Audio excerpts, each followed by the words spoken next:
Hey everybody, welcome to the AVGL Weekly Aftermath. We're really excited to bring this to you every week after the AVGL series has wrapped up a bunch of its games. And with me, we've got some exciting people. You might have heard of them. You probably have, especially if you've been watching the AVGL. I'm Hitchhiker of the Mind. We're going to go with Nefarious. Go ahead and introduce yourself, buddy.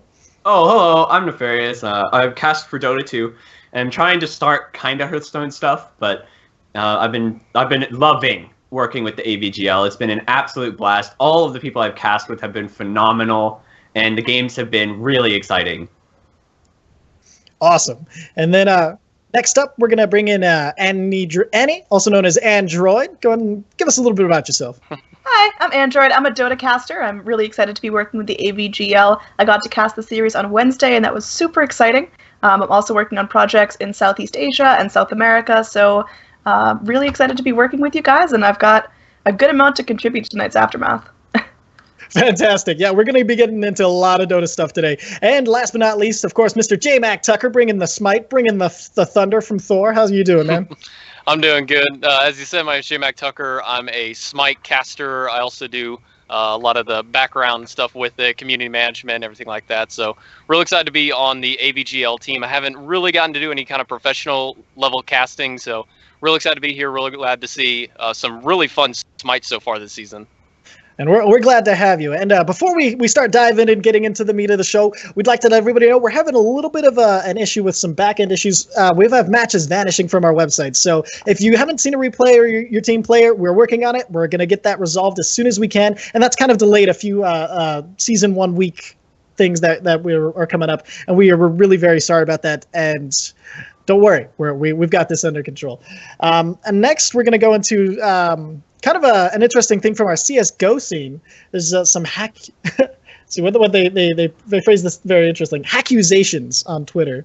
So apparently, one of our CS:GO players from Auburn University has accused Western Washington of shooting before he turned the corner. Now, I don't know if you guys know a lot about CS:GO, but that's one of the main things when you watch a replay. You're like, he knew I was there, and that's one of the things that a lot of people think of as a cheating. Now, did you guys play a lot of CS:GO? Have you guys played it before? CS:GO scares me. Never touched it. I have watched a lot of CS:GO. I know people that work in the CS:GO scene, and I know some of the accusation about wall hacking and how that scripting works, because there's similar scripting in Dota. So there's a lot of muddy water when it comes to that kind of stuff, because you can't really prove it one way or the other.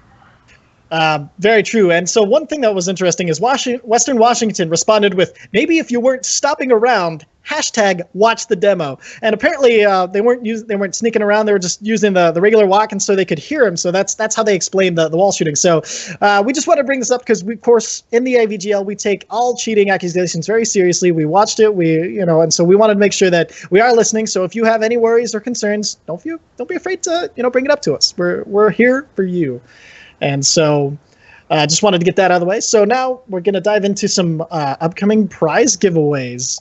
One exciting one for any CS:GO players, we're going to be giving away a Bowie knife. Now, those are really sought-after knives. They're actually, I don't know what they're at right now. Does anybody got any price check on that? Nope. I can quickly check the market if you want, but they're very good to get your hands on. Oh yeah, Bowie knife, and not only that, let's say if you own any Steam games, because they're fairly valuable, and that's going to be that giveaway is going to happen on Sunday at 6 p.m. And then for Dota 2, we got an exciting giveaway. Neff, Annie, you guys want to dive in on this Golden Huntling? What do you guys think of it? I want one so bad. They are really hard to get your hands on. You get them through, I think, Golden Demi Heroes. I got my little regular Venge here. She's not golden. Did have a golden Slark at one point, but my regular bounty hunter. And Bounty Hunter is one of my most played heroes, so having a Golden Huntling would just be so satisfying. Hey, wait, go ahead and hold the statue again. Sorry, go ahead. Quick update on the Bowie knife. I just checked it on the market, and it's about $130 in terms of just buying it from your Steam wallet. That's nuts. All right, so the Golden Huntling is going to look exactly like that statue, only animated, adorable, and golden inside your Dota 2 inventory.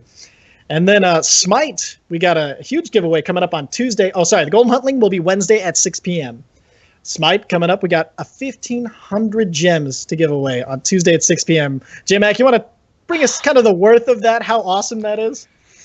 Considering the average skin in Smite right now is about 400 gems, that's 3 skins, and then you get a little bit left over, about 300, so you can buy a voice pack for one of the gods, which one thing about Smite is everybody has a default voice pack that's just the same standard announcer, but you can get a god voice pack, so you can actually sound like Zeus when you're telling people, I'm going to attack, so they can differentiate you between everybody else. But the Really? skins, there are some crazy skins coming out, and some crazy skins that are already out. So I'm kind of jealous that I'm casting and can't win that. But I'd love to get the King Arthur tier skin that came out. It's basically a walking Monty Python reference. That is one of 3 skins I have in that game. I hate you so much. From what I played of Smite, I actually adore Tyr so much. Tyr I is played like so 5 good. Smite games. I played 5 Smite games, but I adore Tyr. He's the only. Him and Anubis were really a blast to play. I just played a few games of Anubis today. He's still not very good, quote unquote, but he's still way too much fun not to play. That makes me sad. Yeah, I know. Yeah. Actually, we had some Anubis play this last week. Oh, really? Did they win? Yeah, they actually won that game. Oh, okay, Coco Scones was playing it, and he showed us exactly how you play Anubis. You kill people. What is he the god of again? I forget. He's the god of the dead. There you Yeah. go. All right, awesome. Well, so those are all of your giveaways coming up. We're going to go over them one more time. CSGO Bowie Knife being given away on Sunday at 6 p.m. Dota 2 Golden Huntling being given away Wednesday at 6 p.m. And Smite 1500 Gems. That's going on Tuesday at 6 p.m. Speaking of Smite, let's go into the players of the week. So Smite, 800 Gems is going to be going to Zorka from KSU's Thor Losers. He had a That's such a 3.13 great name. KDA. Oh, man, it's amazing. And that's over 3 games. So, J-Mac, give us a little bit about what you think of Zorka and how he played this week. Zorka's nuts. While I didn't get to watch the whole game 1, he went 10, 7, and 10 that game playing Isis in the mid lane. The second 2 games he picked up Scylla, went 10, 4, and 10, and then 12, 4, and 10. And 12, 4, and 10. So he had 10 assists every game, no less than 10 kills, and besides the first game, had only 4 deaths the previous, had a quadra kill in the second game, and then followed up with, I think, almost a triple kill as well. Dude went off. Like, I have not seen this good of Scylla play probably since MLC Stealth at Really? Worlds, the very first World Championships. This guy is going off. And the way that high-res's KDA works is it's actually kills and half of your assists divided by your death. So he got 32 kills, 15 deaths, and 30 assists in the 3 games. So he was nuts every single game, and it's going to be crazy watching to see how he goes from here. Man, I'm Scylla. ban Scylla. Okay, so if you're Ban watching Scylla. from any of the other Smite games, ban Scylla against Zorka with the KSU Thor Losers, which is just that name. Oh my god. All of the Smite names, for the most part, are pretty good. We have Thor Losers, we have the Hash-slinging Slashers. We have, Oh my god. Then we Just for the have casters probably- delight. and then probably my favorite one is PU Take a Bath. Oh, is it? Just Are they? 'cause they- Portland University? It's Purdue University. Purdue. Or- Oh, even yeah, better. Purdue and Purdue Polytech, I think, are the 5 players for that. That's awesome. So And yeah, I think you said one of them was Sponsor Us. yeah. Team just- Sponsor Us was the other one. I like that from TSU. Just being very forward. Yeah. Oh yeah, it's like, hey, why Okay. dance around the subject? All right. From CS:GO, we have the EKWB Predator 240 cooling system, which is a top-of-the-line liquid cooling system to greatly increase efficiency and longevity of your gaming rig. Liquid cooling solutions for novices to experienced PC builders. Visit ekwb.com for that. They've sponsored our CS:GO Player of the Week, which is iRage, and I think he's going to be getting one of those delightful cooling systems. So good on you, Mr. iRage. You got 48 kills and a 2.82 KDA across his series this week. That's pretty impressive coming from the CS:GO scene, and we're excited to see more of that. And that's a pretty awesome kind of award for that. Anybody else want an EK water block? I'll take one. I'll take one if you're just handing them out. Yeah, it sounds Look, nice. All right, I'll take anything. Is this like? So what you I need can to just do- ask for it? Is polish up on your CS:GO, make a team, and sign up for next season of the We AVGL can do College it. League. Come We on. can do it together. We'll just go to an online university and then make a team together and do it. I think we have some restrictions on how far apart we can be. But hey, who knows? Maybe next season we can okay. buy for.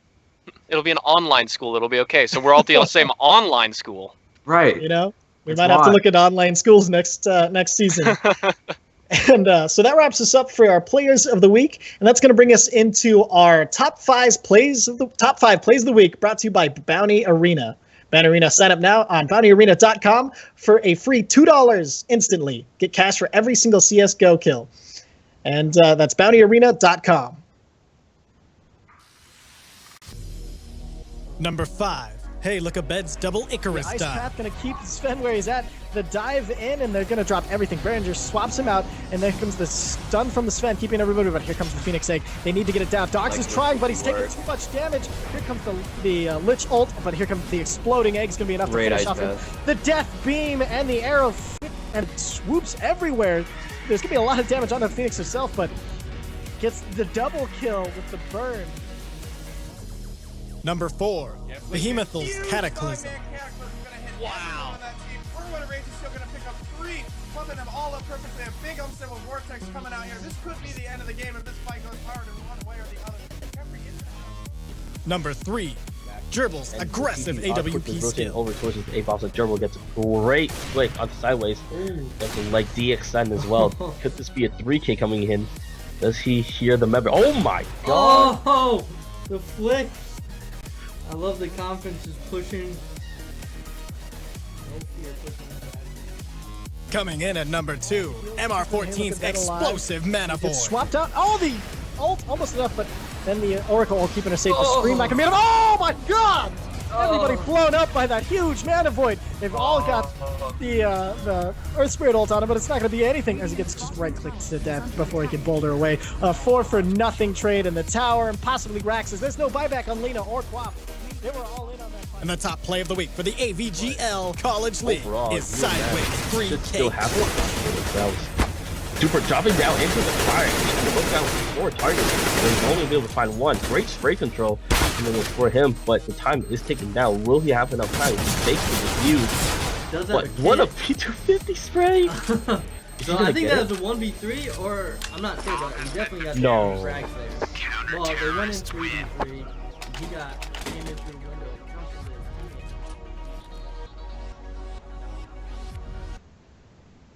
And that was the AVGL Plays of the Week. That's our top 5, brought to you by Bounty Arena. Bounty Arena, sign up now at bountyarena.com for a free $2 instantly and get cash for every single kill in CSGO.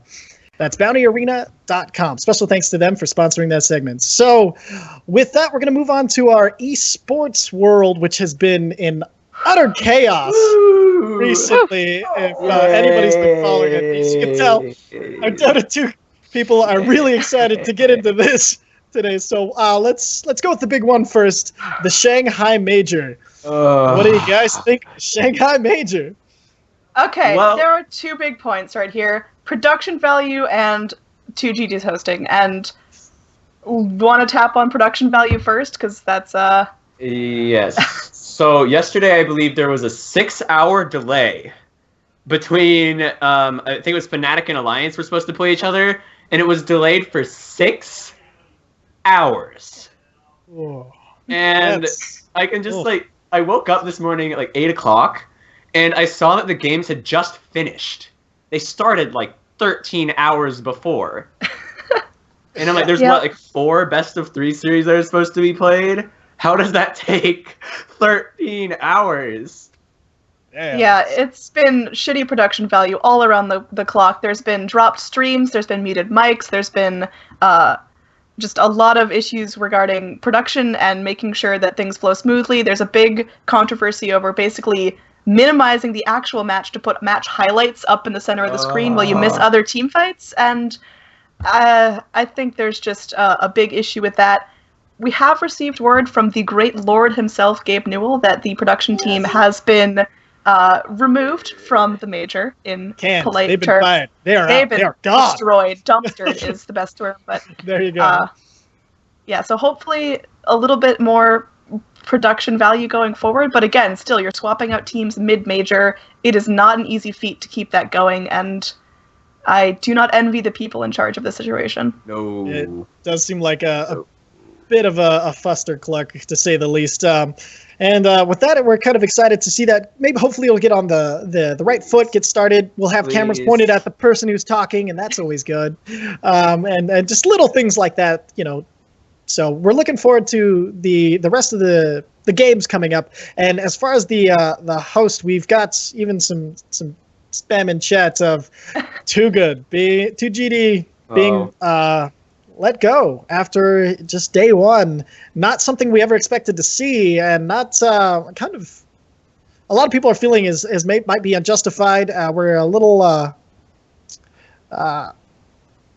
Yeah. I don't know what the word is. We're lacking speechless. on It's details. crazy. Yes. And all we've It's- So my take on it is that Valve and Too Good are kind of in a clash because his style is very, blunt humor, say the swears, insult people, get up, be goofy, and I think it was working really, really well, comboed with the fails in production value, and I mean, the community was eating it up, but if that's not the mood that Valve is going for their major, they do have every right to fire him if he's, misrepresenting it as an unprofessional environment, so I think there's merit there. But at the same time, it's kind of like, the pot calling the kettle black. If you fire your host for being unprofessional, it just makes the whole stream look more unprofessional than it already was. Right. Yeah. And I feel like if the production value had been there, maybe it wouldn't have been necessary for Too Good to, be all over the place and do the things that he did. But because of the way it was, and there was no excuse whatsoever for the production value to be so poor, for the games to be starting so late, for the mics to die, streams to die, just the interview with Mushi where you could hear someone yelling in the background that was louder than the interview was. It's like you can't not expect someone like James to call you out on that and to make fun of the major, because it was a joke. It really was. They're trying to be like, this is one of the biggest esports events that we're going to have all year, and it was a joke so far. I completely agree, and I think it's kind of weird to fire your host when the production value wasn't there to support him. Speaking of which, thank you to Tasty Bacon for being an amazing producer. We love you so much. You're not fired. You're doing good. You're okay. He makes the AVGL look good. I mean, look at this. We got scripts. We got everything. It's a fantastic thing. We got cool transitions. We got pretty Exactly. overlays all around us. Everywhere. I mean, just look at him. All right. So with that, I think we're all in kind of agreement. It's been an interesting first few days. We hope that it turns around now. Anybody you guys would like to see come in and host? I think Sheever is doing a pretty great job at stepping in. I've kind of done hosting a little bit before, and it is really hard to get in there without having done the prep work, without knowing what you're going to say, without planning for it. So the fact that she's able to go in and just kind of take over and just keep it going is really admirable. But I think all of us can agree that everyone on that panel is scared and not bringing their A game anymore. Yeah, I think they need to bring in somebody to boost the confidence of the entire panel. Let them know it's okay. Let them so they can have that casual back and forth. That, I mean, they're on couches, for heaven's sakes. It's supposed to be a little bit more casual of an environment, a little bit more friendly to bring the viewer in as well. So I'd like to see somebody who can bring that confidence. I mean, Red Eye pops to mind, of course, because he was in charge of the last major, but it's going to be interesting to see who they bring in. Maybe they'll bring in Bruno and just liven it up a little bit. I think it'll be Sheever. She, like, even when they brought her onto the couch, she just pulls out this giant notebook filled with her notes about everyone in the tournament. She is so prepared, and I love Red Eye. And for anyone who is aspiring to get into esports, read his book. It is fantastic. Absolutely. It is full of useful pointers for how to do casting, how to just be the best representative of esports that you can, and how to get the most out of each and every cast. But it feels like really unrealistic to be like, okay, Red Eye, come to Shanghai right now. Like, He said he's not getting on a plane. Yeah. Yeah. No, he said he told Perfect World he wasn't, but now that's it's Steam in charge of everything. You never know. It's still with Perfect World. They just hire a new production company. Yeah. And the Russian stream I heard was mostly fine. But that's because they bring in their own production crew. Yeah. And I honestly think that everyone should just start doing that at this point. Just, all right, we bring a production crew that speaks our language so that it's not just like we tell them to do something or they tell us something and we can understand. Because that was definitely causing problems. Exactly. So with that, we're going to wrap up on the major. Go into this interesting thing that's happened recently with eWolves and Infamous. A lot of allegations being thrown around. we happen to have somebody kind of near to the source, Miss Android. What do you think? Yeah, so the brief recap of the situation is in a smaller South American tournament. E-Wolves was playing against Infamous. E-Wolves was slated to take the victory very, very decisively. It was supposed to be a very clean stomp. And then E-Wolves didn't win, and they made some very questionable plays. And there was accusations of throwing, intentional throwing. There's reels on YouTube you can watch of some of the times people were caught out of position in kind of quirky ways. And the issue with this becomes the prize pool for the tournament, I believe, was around $500 if they had thrown the match, they would have been positioned to win a lot more with bets against themselves. But there is no evidence at this point. There's been conferences with both managers. There's been admins stepping in and making decisions. There is no hard evidence that E-Wolves had anything to do with the match. Everyone has bad games. It could have just been perhaps a little bit of disrespect, maybe not taking the game as seriously as possible, but this ties into me because I'm currently casting the Sud-American Master, which is a very big South American tournament with all the top teams. And of course, the day after all that drama goes down, we have an Infamous versus E-Wolves match scheduled. And, what do you do about that? The admins don't know if there's hard evidence at that point. They don't know if the teams have been fixing matches or not. Can you take any sort of penalty in a tournament that technically the teams didn't do anything wrong in? All right, so I guess wrapping up, it's no evidence, so either wait till more or just kind of let's put it to bed. So we're going to put the E-Wolves Infamous to bed. We'll see if anything else comes up, and with that, let's move on to Smite. Mr. J. Mac, how do you want to bring us into some of the relegations? All right, so right now, the last few weeks have been the Smite relegations, which is kind of, they condensed it from what it used to be, which was a whole season-long thing called the Challenger Cup, which is they bring in the either amateur or the newly formed teams in and compete for a chance to get into the Pro League, the SPL. And so right now they're hosting the relegations to try and figure out which two teams are going to be facing against the two lower-seeded teams of the SPL and a chance to be the new teams for the Season 3 SPL. A little confusing awesome. if you weren't following through. So they're taking the bottom two teams of last season to face the top two teams of the relegation in each region, North America and Europe at least. And then those teams will compete to see who's going to be in the Pro League starting off in Season 3. It sounds like a great beginning to a reality show. Just curious, who are the two teams on the chopping block? I don't quite remember. I want to say Team Elevate was definitely one of them for North America. They had a very, very rough start. And it was almost going to be Team Enemy, but they actually took second place at Worlds, surprisingly. Yeah, last season, Enemy Esports was the dark horse of everything. I think they were seeded at 5th going into the end of the season, going into the regional championships. They beat the number 3 seeded team, I believe, and then the number 1 seeded team went to Worlds and made it all the way and got second place. Wow, that's really impressive. Yeah, Kinda it like, was C-Deck. Yeah, exactly. They're C-Deck. Yeah, so right now I haven't been keeping up too much with the relegations, but looking at the 4 teams in both regions, for North America, I'm definitely rooting for Team Flex, but I'm a little biased because Lassus is on that team. And Lassus has been the mid laner / jungler that I've been watching ever since I started playing Smite. He was originally on Team Dignitas. They changed into Team Eager, and now he split from Eager and has started a new team with a bunch of other pro players who have either left or been kicked from their team to make Team Flex. That sounds and awesome. Yes, a lot of them are pretty big guys, pretty big muscle guys, so pretty funny.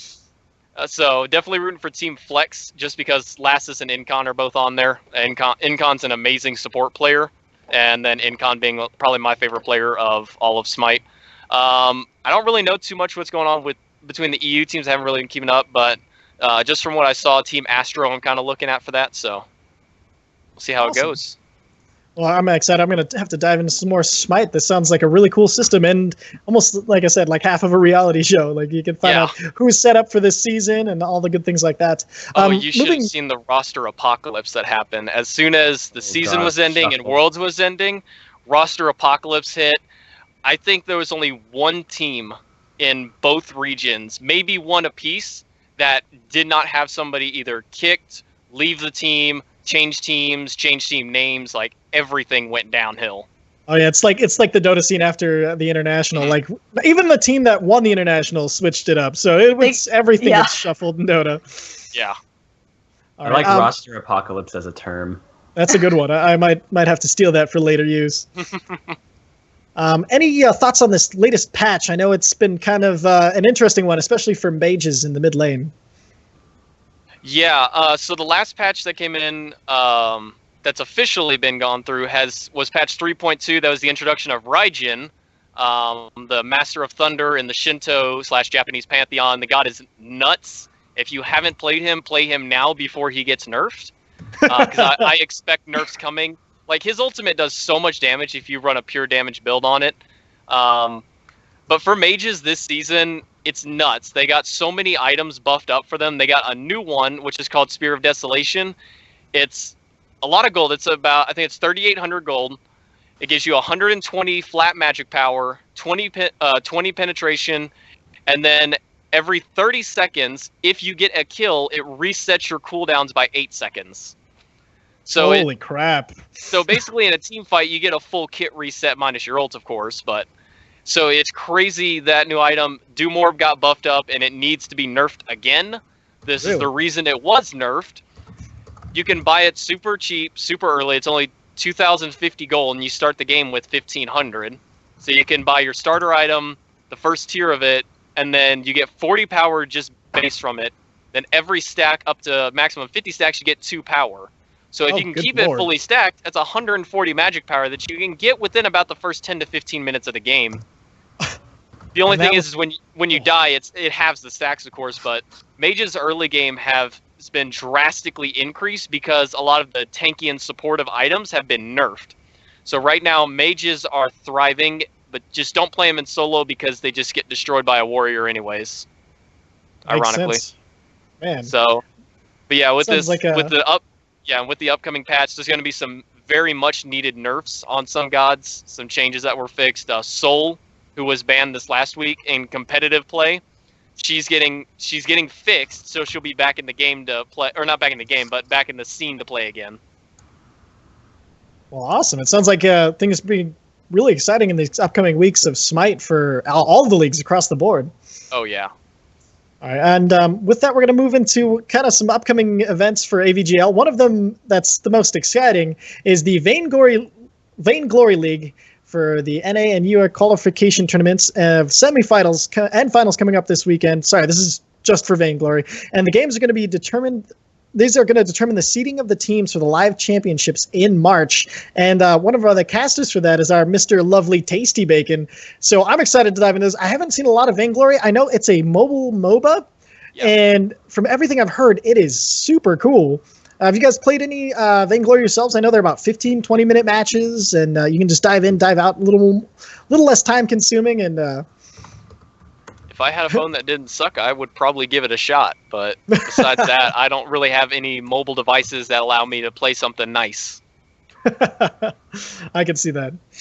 So if you don't know what Vainglory is, go ahead and search any of your mobile stores and be able to find that touch game and dive into it, because it's one of those new scenes that's starting out, and we also have AVGL signups for it on the Vainglory site. So go check out Vainglory, dive into it, because now's the time. You can be that one of those ground floor guys who's been there the whole exact time, and the AVGL site has links to everything you're going to need as far as Vainglory, and the signups, of course, for the AVGL Vainglory league. So that's going to be coming up. I'm really excited about that because I want to hear some Tasty Bacon casting. I mean, if his casting's anywhere as tasty as his name, it's going to be a good thing. Or his producing, which is exactly fantastic. It's like living in a magic bubble. So Vainglory, go check it out. So with that, let's move on to some predictions. Now, we've all been watching and being excited about the AVGL, and some things that we've seen and are excited to see in the future. I've cast the Vandy Boys game. I watched another one of them today, and I'm excited to see more Vandy Boys. They seem to be great tempo controllers of the game. They pick interesting things, and so I'm excited to see more from them. Let's go with Neff. What are you excited to see coming up from the AVGL? So I think Vandy Boys are a really good team, but I did cast a Columbia game, and I have to be honest, I think Columbia is really the team to look out for. They are they're in this whole other realm. It feels like to the other teams. Just like the 8K league. No, wait, they took on UNR, didn't they? Yeah. Okay, so I remember that series. You might have a point there, but so Annie, anything you're excited to see coming up from the AVGL? I definitely agree that Columbia is a strong pick. My own college team has received a butt whooping from them, but I got to put my vote in for Cornell. I think their team synergy is unreal. We saw them play up against NYU on Wednesday, and their one particular player, Dum Dum, did the best job I've ever seen in pro matches or not of just making space, so much space for the team to push. And I think that kind of team synergy is going to carry them really far. Oh, Fantastic. yeah. I think Cornell is another one. I mean, that Weaver, God. That was Just an dirty. expert at wasting the other team's time, getting the space so your team can just get rolling. So, okay, so we'll keep an eye on those. J Mac, what do you got for us? For Smite, there's two teams that we haven't seen anything yet for on the cast. That's Team Sponsor Us is one of them, and Elonomics. Neither of those two have had a chance to shine in the light yet. So hopefully I can see some great gameplay from those two. I think I got to see one game of Elonomics this past week. Unfortunately, their opponent had a forfeit match that they had to do. They didn't have any substitutes for the second game, and one of the players had to leave. But from the first game, what I watched of Elo, they looked real good. And from all the stats I've seen on Team Sponsor Us, they've been doing an exceptional job. I don't want to say they've been stomping, but they've been playing lights out. And so I'm curious to see what we're going to see from them. But from what we have seen, KSU, I want to see more from Zorka and Pride. Those two, especially Pride. If you watched the cast this last week, Bryce is actually a solo lane player. I'm a mid lane player. So both of us are actually liking both of those players in those roles, ironically. You would have never guessed that. But seriously, ban that Scylla, because my goodness, his ability to hit those ultimates with no setup is insane. And that's what makes the character, to be able to hit those ultimates. And if you can do it without needing somebody to stun them for you or slow them down, then more power to you. And Pride was just playing out of his mind in the solo lanes, constantly split pushing, forcing the team to have to end a fight early, rotate to stop him. Because I think he was taking tier 2 towers in 15, 20 minutes. Holy cow. And that's pretty quick in Smite for a single person to be doing that. Sometimes the team might rotate over and get a tower too, but he was doing it on his own, on Vamana. That's like easy bot timing. Yeah, so his Vamana play has been nuts. So I want to see what else he has, and I'm curious to see some other play from Zorka besides Scylla. But if you're playing against Zorka on KSU, ban that Scylla or take it away from him, and maybe don't let Pride get that Vamana. I don't know. He seemed to be pretty good on it from what I gather. Excellent. So we got Zorka, and you said VSU to be watching. We also have some CS:GO teams to watch. This was mentioned by one of the casters who couldn't join us tonight because we our casters are all over the place and still in college doing a lot of things. But their predictions: watch the Baruch Blackwatch. It looks like the early team to beat. They're coming out very strong, and also the UMN CS Gophers. CS Gophers? CS That Gophers. is That's so good. perfect. Might be my favorite name of any CS:GO team that I've come across. I think And then- I know who I want to win. Oh, exactly. How can you have not to win vote for now. the CS Gophers? And then the VCO Rams are also looking incredibly strong in the CS:GO scene. So keep your eye out for the Gophers, the Rams, and the Blackwatch. I actually Oh got my to God. watch one of the Blackwatch games, and they went off at the early portion. They started falling off a little bit, but from what I saw from Baruch Blackwatch, they were nuts. I think they were up 7 or 8 games before their opponent even took a game off of them. Holy crap! That's Or round, incredible. I guess how it is in CS:GO. I guess it's Yeah. round. So yeah, they were up almost 7 or 8 rounds, I think, before the opponent that I watched that day took a round. So it was nuts. Man, that sounds. The CS:GO. It's funny because I haven't dove into a lot of it before this league, and just watching some of them, like on our highlight reel, I watched the game with the Western. I forget who it was called. The Westerners, I think it was them. And this one, like the top play of the week with the firebomb and jumping around, I'm really excited to kind of dive into that scene and see what it has to bring for us. Like to take a second to thank GX Gaming. GX Gaming provides all the accessories you need for competitive gaming: mouse, keyboard, headset, mousepad, even high-end game speakers. The products are pretty stylish, and they'll complement any setup you have because, let's face it, what setup couldn't be improved with a little bit of GX Gaming in its life? Any last thoughts for you guys on anything that we've talked about? Currently, the Dota esports professional scene is on fire, but I really like that the ABGL is kind of keeping things down to earth. We still get to see some good Dota, and I don't want to rip my hair out every time I log on to the stream, so thanks, guys. I guess it's the least we could do. Neff, any last thoughts? Ban Earth Spirit.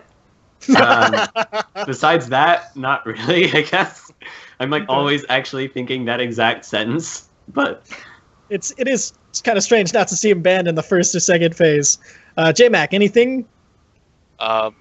Re-preaching it, ban Zorka Scylla, definitely.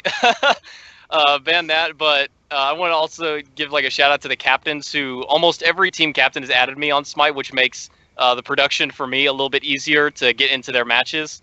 So big shout outs to them for being a little bit more cooperative with me on that one. So that's awesome. That's fantastic. And of course, we'd like to take a second before we wrap up to thank all of our game cappers. They're the behind the scenes guys. They record all of our games. They make sure that we as casters can dive in and get the stats, get everything we need. We get the games, we get everything. We can't thank them enough. They help make this all happen. We'd like to thank all of the rest of the commentators who couldn't be here today. I'll personally thank everybody here. J-Mac, Neff, Annie, you guys are awesome. I love your guys' work. Truly, I do. I watch your guys' work, and you guys are fantastic. You guys are bringing up the league, and that goes for all of the casters. You know, without the casters, there's not the hype, there's not the fun, and not the analysis for people who are new to games. Like, I'm a bit newer to Smite. I'm new to CSGO, and it's been kind of a learning experience for me, and I hope the rest of the viewers appreciate you guys as well. Can't thank you guys enough. Can't thank our game cappers again enough. And, of course, again, shout out to all of our production, especially Mr. Tasty Bacon, who's keeping everything on the tracks, keeps it all looking amazing. And thank you guys for watching. We can't wait to see you next week on the weekly aftermath with the AVGL. Again, thanks to all of our great sponsors, Bounty Arena, GX Gaming, the Casters Caravan, EKWB, and as always, I'm Hitchhiker of the Mind. Thank you guys for watching.